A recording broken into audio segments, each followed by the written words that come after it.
নাইবক সিংহাসনে বসে 1206 সালে তাকে লাখ বক্স উপাধিতে ভূষিত করা হয়। স্যার, হ্যাঁ একটা বলো। কোশ্চেন। হ্যাঁ সুলতানি যুগে যে রাজবংশগুলো রাজত্ব করত তাদের আচ্ছা। নাম মনে রাখার কোনো টেকনিক আছে? হ্যাঁ আছে তো, খুব ইন্টারেস্টিং একটা টেকনিক আছে।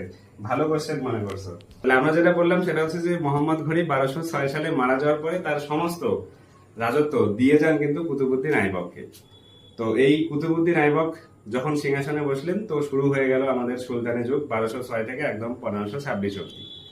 তো এই যে যুগটা সুলতানি যুগ, এই সুলতানি যুগে মোট রাজা ছিলেন 34 জন, আর মোট 5টা রাজবংশ রাজত্ব করে। হ্যাঁ ঠিকই বলছো, 5টা রাজবংশ মনে রাখার সুন্দর একটা টেকনিক আছে।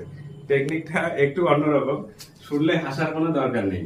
সূত্রটা হচ্ছে দেখ তো শালা। এখানে এই যে দ মানে কিন্তু হচ্ছে দাস বংশ, যেটা আমরা এখনই পড়তেছিলাম যে কুতুবউদ্দিন আইবক শুরু করেছিলেন। তারপরে খ অর্থাৎ খলজি বংশ। আচ্ছা এখানে হচ্ছে মানে তুগলক বংশ।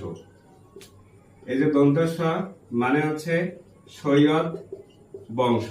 আর লতে আমরা মনে রাখবো লোদি বংশ। এই তো সুলতানি যুগে 5টা যে রাজবংশ রাজত্ব করতো তার মনে রাখার সুন্দর টেকনিক, একদম ক্রোনোলজিক্যালি কোন বংশের পরে কোন বংশ ইজিলি মনে রাখতে পারবে। জাস্ট তোমাদের মনে রাখতে হবে এরকম করে যে দেখতো শালা। ঠিক আছে, থ্যাংক ইউ। বোঝা গেছে? বোঝা গেছে। আচ্ছা ঠিক আছে।